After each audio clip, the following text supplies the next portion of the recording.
Welcome back and thank you for joining A Shark's Perspective. I am Kenneth Shark Kinney, keynote speaker, marketing strategist, as well as your chief shark officer. Great topic today. What is the future of marketing?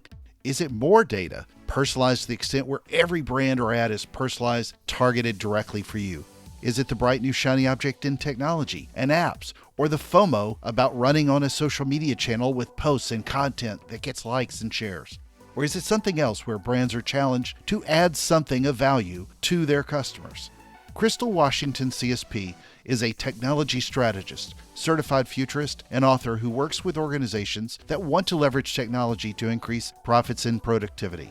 And on this episode, we'll discuss the future of marketing, with a crystal ball, if you will, and some future trends, breaking bad habits and trying to add value versus noise, personalization, digital amnesia and technology, data, social media, relationships and conversations with customers, noise, being a keynoter, bored millennials, Gene Dixon and some winning Powerball numbers, adventure travels and tarantulas in the Amazon, amethyst and quartz, the secret recipe to why Crystal's husband stays, and a lot more. So let's tune into a fortune teller, if you will, with a futurist shark on this episode of A Shark's Perspective. Crystal, thank you so much for joining us today on A Shark's Perspective. Talk a little bit about your story and your career to date, please. Sure. Kenneth, first off, I'm excited to be here to kind of summarize my trip, I guess, to the place where I'm at now is, I started off in corporate America in sales and marketing, and I was very young in my 20s. I was breaking sales records. Winning trips to Disney World and bonuses and stuff. They even changed the bonus structure because I was bonusing too high. So they felt they were paying too much. I got bored because I'm a millennial. And so when the revenue manager left my company, I told my boss, because it still ran under him, even though it was sales, I want that job. And revenue manager is kind of like the front end of accounting with some marketing responsibilities.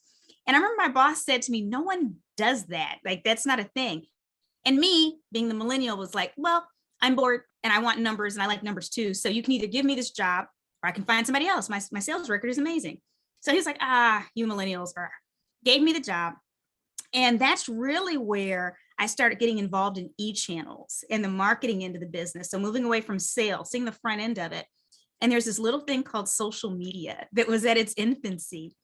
And Kenneth, I went to my boss, and this is me being in the job for about a year and a half, still crushing my records, even in this department. And I said, hey, this social media thing, I have a feeling it's going to be big. And of course, Kenneth, we're like, now, duh. But at the time, it wasn't a thing. And I said, I have a feeling one day companies will get on here, and imagine them having conversations with like their customers. You could like have a conversation with McDonald's. So again, now, Kenneth, we're all like, duh, but it hadn't happened yet. This is like MySpace days. It's MySpace using a BlackBerry. Yes. And so my boss, Kenneth, looked at me. Now here's this older man, baby boomer.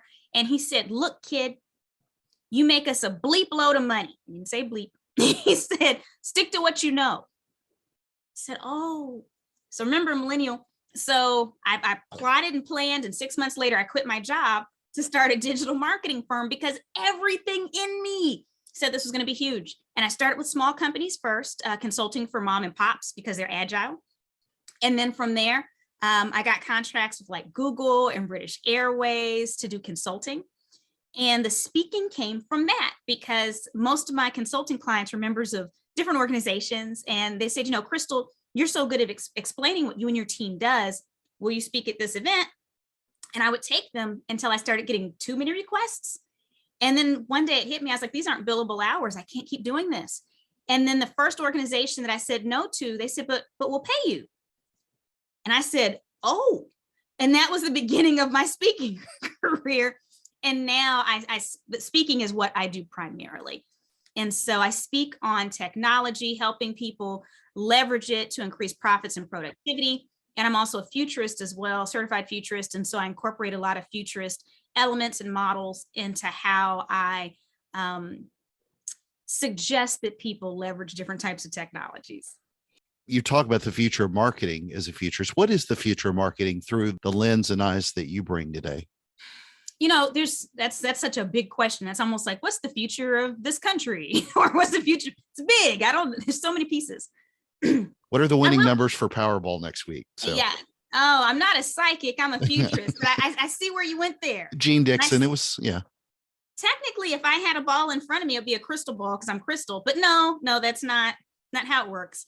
But I will say, I think one of the biggest things that, in terms of trends with marketing, we've moved into this arena where things are hyper focused, where things are very much customized to the individual person.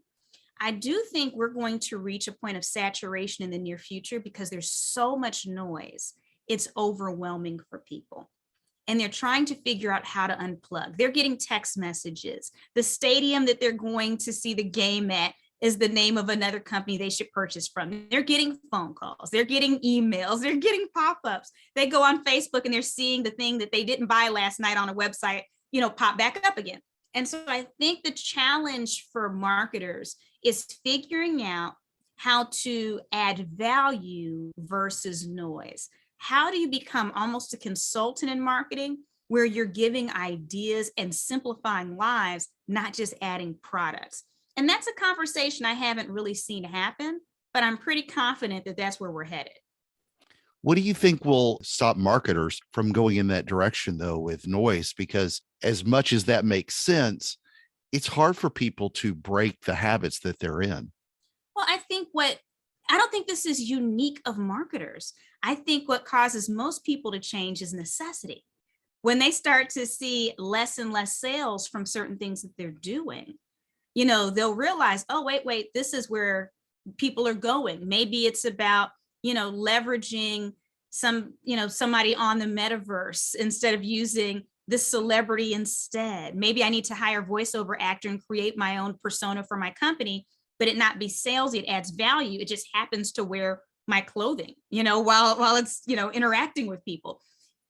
What makes people change is necessity. When the things we're doing no longer work, that's what inspires some of us to change. Now, some of us will die on that hill. Some of us will keep doing the things that don't work, and we're just going to perish in the process.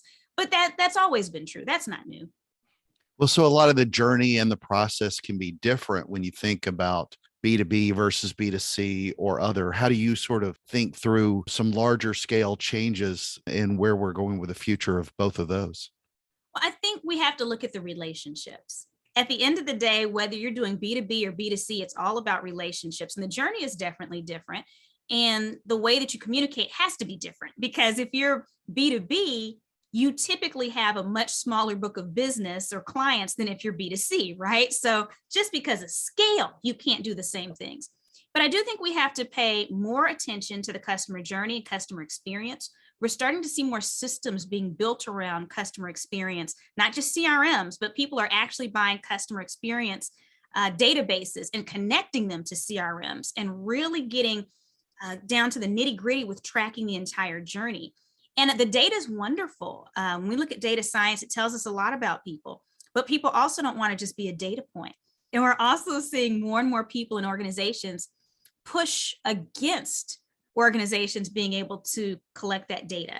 And we're seeing countries in the area of the world, like when we look at when we look at parts of Europe, right, and some of their laws. So I think that we're headed to a point where people have to be more intentional about understanding their individual customers and finding ways to help alleviate stress versus adding marketing noise. And if your product can help alleviate stress, and I don't mean like it has to be some type of medical product or self-help, but if you're stressing about maybe do you look good on your Zooms or, are you fashionably dressed? Well, some of these subscription services that send you clothes every couple of weeks, they're alleviating stress. So we just have to be more intentional and think about our customers and what would help them versus how we could manipulate them to have, like how a lot of marketers, we hit those pain points. We're like, this hurts. Now you need us. It's a different approach than what we have been taught to do since the 60s. Well, you referred to digital amnesia and how choices are being made for us by technology because they remember what we did or liked or acted upon. And, when you were talking about things moving at hyperspeed, obviously, with the advent of technologies that are coming up every day, there's a new app that will over personalize everything for you. Yeah. They're intended to help, but they're Mhm. getting to the point where they're starting to hurt marketers. And it's also hurting a lot of the people making choices Mhm. that are sheep, rather than creatively trying to figure out what in the world their problem is rather than what the technology tells them it is. So Right. unpack that, if you will, with where you look at all the technology today. Well, I think technology is neutral, like money. Money is very neutral. It's when you give money to someone that is responsible and that has a plan and that maybe even has a good heart, you know that that money is going to be used responsibly. If you give that money to someone that is a hot mess, right, in terms of their decisions and everything that they do, guess what? You're going to get more hot mess. And so I take a very neutral view of technology, very clinical. Let's see what the benefits are.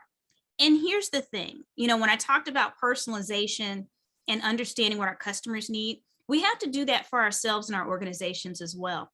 Because sometimes there's technology that's cool that we could incorporate into our marketing strategies or our businesses, but it doesn't add enough to warrant the learning curve, training our people. The trade off isn't enough. And then sometimes there's unintended consequences as well. Sometimes it doesn't pair well with the other technology that we're utilizing. So I think that if anything, I would suggest anyone that's listening to us right now, before we adopt any more technology, we sit back for a moment and breathe and talk with our teams about what is our brand? What are we trying to communicate? Chart down this customer journey that we want people to have where they keep coming back or referring or reordering, and chart it down on paper. I'm a big fan of paper, at least for, just getting the ideas out. And then as you're looking at technology, always ask yourself, does this technology fill a gap that we know that we have? Because anyone can convince you that you need one more thing. But if it's not filling a gap that you already have, then it becomes a distraction from solving the problems that you already know that you need to address. One of the things I also want to talk about, you alluded to earlier, was social media.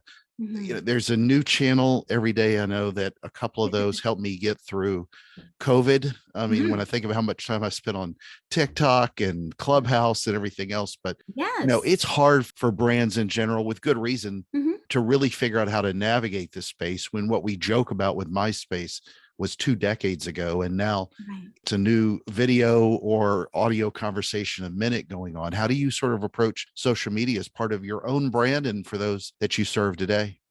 So I think one of the underlying things we have to sit with and be honest about is we have to sit with our fear, Kenneth, because many of us right now, we live in a society that has trained us like Pavlovian dogs to be afraid of missing out, FOMO, right? And so we're adopting technology sometimes because we're afraid we're going to fall behind. Well, this is what's new. We have to get on this. Sit back and breathe for a moment and know where it is you want to go with all of this technology before you utilize something. I mean, I think that's the biggest piece. We have to sit with it. Now, when it comes to social media specifically, it's actually a little bit easier than most people would think. You follow your customer base. If your customer base is C suite executives, guess what? Clubhouse is wonderful. I've been on Clubhouse for a while. I was there when it was still invite only and everything. I've been there for a while. I'm not on it very often anymore because it's not serving my purposes right now. But if your target audience is C suite executives, I'm not sure Clubhouse is the best usage of your time when it comes to attracting clients. Doesn't mean you don't have another reason to be there. It might be information gathering, it might be potential partnerships. If you're trying to attract Gen Z, guess what? Facebook ain't it. That's not the number one place for them.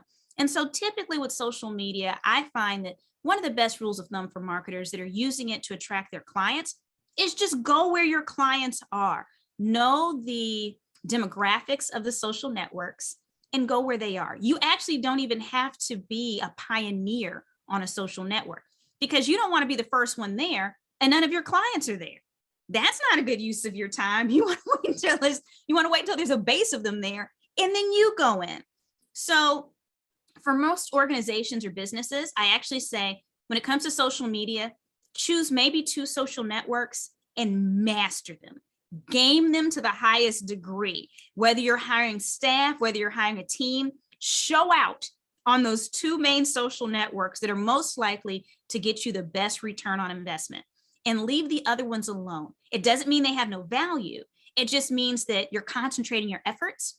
And just like in the real world, where we could all be a member of 10 different professional organizations, none of us are, because we don't have the time, and we wouldn't get the same return on investment. We wouldn't get the same relationships. We wouldn't volunteer as much. We choose a couple, and then we put our all into them. Social media, in my opinion, my way, not the way, is very similar. Let's talk then a little bit about data and privacy in particular. Mhm, We've taken such amazing leaps with the ability to capture data, to mhm. manipulate it, Yes. to move it in the areas and directions someone may want to help influence a decision.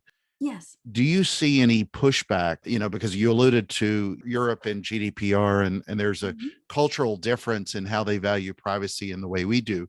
mhm. Do you see us coming to a point where that becomes more of a concern to your generation and beyond, that it necessarily isn't today? Because a lot of people really enjoy being told, here's what's a good fit for you.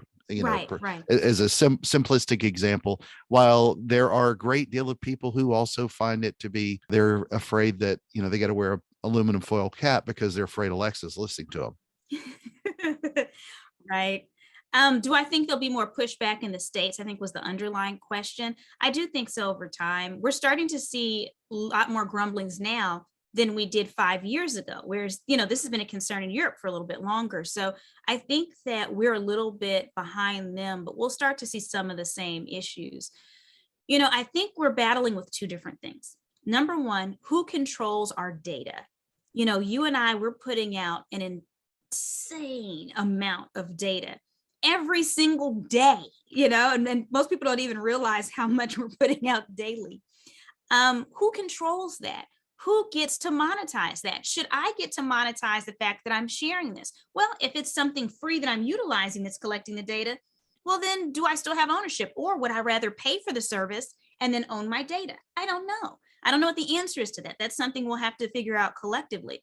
On the other end, I think that big data is much like some of the advancements in agriculture that people rally against. I end up speaking to a lot of agricultural groups and understanding why they're using some of the technologies they're using and manipulating crops and things. It makes a lot of sense when you're talking even to the mom and pop farmers that are explaining why it's a necessity.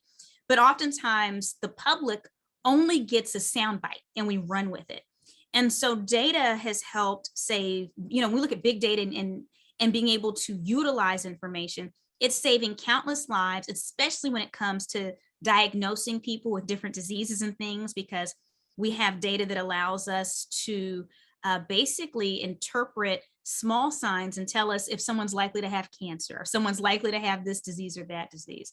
It's allowing us to have smarter city planning so that we can have stoplights that aren't, going at different times, which seems like a small inconvenience. But when you understand the correlation between that and things like accidents, that's a whole nother situation, right?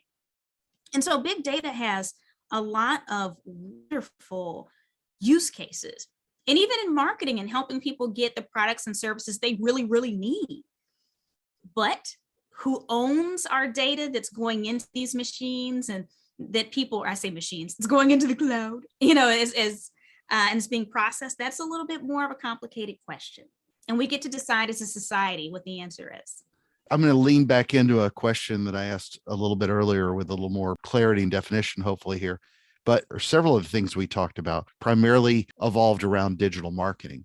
And Mhm. one of the things you were talking about, providing value and how we do that through in the future of marketing, I agree with completely. But I find it interesting that a lot of the marketers today focus primarily on optimization of a channel, for Mhm. example, as opposed to how do we serve our customers better. Mhm. And I'm curious if the future of marketing to you and where people go to learn from Crystal Washington, if they can't find her, I'm curious where you think they're going to go to get a better education in marketing to help them connect better to their customers.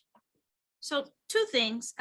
First, I think part of the issue, which you were kind of, alluding to, is the culture of organizations that we're working for as marketers, right? Whether it's our own business or one we're working for, because it's, when you look at sales and marketing, they're measured on different levels of success. But, with marketing, it really is about numbers and tracking and clicks and sales job is to convert them once you get them on the phone, right? Or possibly email, but sales is a little bit more the conversions end of it. And marketing is the attracting. And so I think part of the challenge here is that organizations have to redefine success for marketing. We definitely need things to be measurable. I believe if it's not measurable, you have no way of knowing what a success is. But sometimes it's a little bit bigger than that. It's almost like banking. I remember a few years ago when all the big banks got in trouble, hand slapped, because they're opening up all these extra accounts. And part of it was, or accounts people didn't ask for. Part of it was because these banks had very high sales numbers, goals for their people. And the markets were saturated. And so the only way that they wouldn't get fired was to open these other accounts. That's a cultural problem. And so now they took those away at the largest banks and they measure their success instead, the bankers, on customer satisfaction. And so for marketers, it might be a combination of different things that they can measure in addition to just sheer numbers to the website, click-throughs, things like that. Now, where do they go to get the newest information on marketing? I guess wherever they go to get their information now, it's just going to take a while to trickle down. Now, if they want to know where I get information, this kind of goes into the whole futurist or foresight model. It's called horizon scanning. And what that means is we look at a particular area. So maybe it's the future of digital marketing, and it would be even better if you got it by industry. So if everybody looked at it by their industry, and you just start collecting as much information as you can about trends in that industry, not even necessarily marketing trends, but trends, what's going on in that industry, what's going on with their customers, the demographics. So it might be information coming in, and you can use all kinds of tools to Google alerts and different news aggregate services to bring the news to you.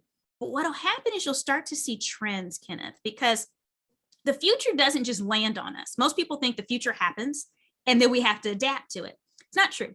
The future actually leaves us Easter eggs, but we have to be non-emotional and untied from what we want to happen to be able to see them. So a very quick example would be taxi companies. Who had more data than the large taxi companies, yellow cab, all these different cab companies around the world? Who had more data than them about what customers needed? Nobody. All they had to do was talk to their dispatchers and say, hey, what problems are you seeing customers upset about every single day? And all of those dispatchers, every single one of them said, oh my gosh, people call back because they're trying to figure out where's the cab they ordered, how soon is it coming, they're frustrated, or they can't get them in certain neighborhoods, true all over the world.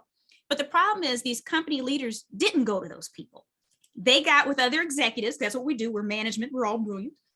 And they totally missed a trend. And now companies that don't even own cars are eating their lunch. There were Easter eggs. We could do the same thing with, Blockbuster and Netflix. All of these examples, there were Easter eggs. And so I think the challenge then for marketers is to be bold enough to look at things outside of the accepted norm and start to notice trends and then figure out how they're going to react to them. That's why I quit my job. I noticed a trend, I saw a buzz happening, and I literally put my entire future on the line to back it up. What do you think it takes to be a great marketing keynote speaker? Obviously, there are a lot of marketing speakers out there, but you're well established. You've been doing this for a while. You're sought after by a lot of different industries. What do you think it takes to be a great marketing keynote speaker? Oh, that's a hard one. I think number one, it's a chance for you to pat yourself on the back. So I see you. I see, and I appreciate that, Kenneth. I think honestly, it's the same thing that it takes to be a great marketer or to be a great speaker. We can overlap those things, but it's an understanding of who your target market is and tailoring information so that they feel seen. So whether you're marketing shirts through a website or whether you're on stage speaking to the people in the room, if they know that you know who they are specifically, I don't mean talking in generalities. They know it's not a canned speech and you're using examples of the people in the audience that pop up on the screen and they're like, whoa, that's Ted, right? If you make people feel seen, they will trust you because they know that you know them and everyone else is talking at them, whether it's marketers online or even some speakers from the stage. just know who your audience is and serve them. Great point. So, Crystal, you're near enough to the Texas Riviera, near Galveston and Corpus Christi. A few sharks in the Gulf. It's not one of my favorite diving places, but I've gone a few. It's murky. Just a couple of sharks out there. I asked this of all the guests on a shark's perspective. What is your favorite kind of shark and why? You know, I've never thought about it. I'm an Very few people have. No, I got you. Wait, give me a second. I'm an adventure traveler. I do cave diving. I'm in the middle of the rainforest with tarantulas hanging out. So I do adventure stuff, but I don't do underwater adventure stuff for the most part. And so I think my favorite type of shark, because I've been in shark infested waters before, my favorite type of shark is the kind of shark that doesn't bite me. Fair enough. I just need to not get bit. Like I said, I do my adventure on land, and I respect and appreciate you doing yours in the sea. You got it. Well, Crystal, it's a special time of the show. Are you ready for the 5 most interesting and important questions you're going to be asked today? I don't know. I don't know if they're that interesting or important, but we'll see. Okay. All right. Number 1, as a speaker, in-person events or virtual? In person. The energy is higher, but I do still enjoy virtual, but in person. Fair enough. All right. Number 2, we're talking about the future a lot. Fortune cookies or one of those magic 8 balls? Which is more reliable for good fortune? More reliable? Well, you can call it that. Oh, I don't know. Which one would I rather use? I think fortune cookies, only because for me, they're often really, really wrong. So at least it makes me laugh. Okay. True. True. And you get food with them. So, all right. Tasty. Number 3, you're in Houston. So a day trip in Houston to NASA's Johnson Space Center, or a day trip to the Galleria, which is about the same size. That would be Johnson Space Center, because I love space. And when it comes to shopping, I order almost everything online. Do you? Yeah. Unless you need to go ice skating. There's not a lot of, although there is a Nobu. There is a Nobu on the end, and it's fantastic. No, there's a Nobu. There's restaurants that are delicious. And I do take family members ice skating there from time to time. So good point. Fair enough. All right. Number 4, popular crystals. Amethyst or quartz? Amethyst. I had to look them up because I know nothing about crystals. All right. Number 5, and the most important question that you're going to be asked today is biscuits or cornbread? Okay, so hang with me there. Biscuits, because I make amazing biscuits from scratch. Amen to that. So I'm gonna have to get you some biscuits. Yeah, Paula Dean is secretly the woman I yearn for because of her biscuits. So I hear you. I mean, my husband is the best. My husband stays partially because of biscuits. and get some honeycomb. Get a comb of honey, so you can scoop that off there on that fresh biscuit. So not just the squirty, not the bear, but get the comb where you're scooting the comb on the freshly made biscuit. Oh, that's fantastic. I'm coming over soon. So, all right. Well, Crystal, where can people find out more about you, keep up with your thought leadership in the marketing space, your keynote addresses, and more?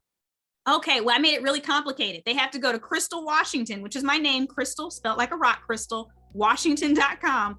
And everything's there. You can connect with me there, see what social networks I'm on. We can hang out and be BFFs. Perfect. Crystal, thank you so much for being with us today on A Shark's Perspective.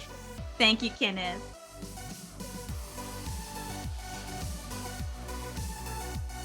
So there was my conversation with Crystal Washington, CSP, a technology strategist, certified futurist, and author who works with organizations that want to leverage technology to increase profits and productivity. Let's take a look at 3 key takeaways from my conversation with her. First, so what is the future of marketing? Crystal starts out talking about how we have to look at the relationships. Great point. We can create content and ads and target the chocolate ice cream cone out of people. But as she points out, the challenge for marketers is how to create value versus noise. And it comes down to alleviating stress more than creating more marketing noise. It's hard for people to break old habits, but they will as we continue to see sales drop when marketing doesn't trump what helps consumers solve their problems. Second, you've heard me talk often on other episodes about technology and how much of it becomes a crutch. She points out that before we adopt any more technology, sit back and breathe, work with your teams, chart it down, and then ask, does this technology fill a gap that we know that we have? Anyone can convince you that you need one more new thing, and then it becomes a distraction. And I love that. And it applies to social media as well. Don't worry about FOMO, worry about where your audience is and what their problems are, and how social helps you leverage to fixing their problems. Are you supposed to be the coolest brand with the hippest tech on a social channel, or is the goal to best serve your audience? Third, I love optimization with channels, landing pages, e-commerce, etc., but I focus on the bigger issue anytime I can, which is what do we as marketers want to focus on? Simply how to optimize a website or a post on a social channel, for example, or optimize the experience for a customer and how marketing becomes part of their solution for them to solve a problem and not just part of the noise that we too often create. It's one of the reasons that I love being a keynote speaker in order to impact change and serve our audiences, and that's part of the future that we want to make. Got a question? Send me an email to kenneth@asharksperspective.com. Thank you again for the privilege of your time. I'm so thankful to everyone who listens. Please consider writing a review and letting me know your thoughts on the show. The future has been told, and it's full of sharks. At least this one. And I hope in your future that you'll join us on the next episode of A Shark's Perspective.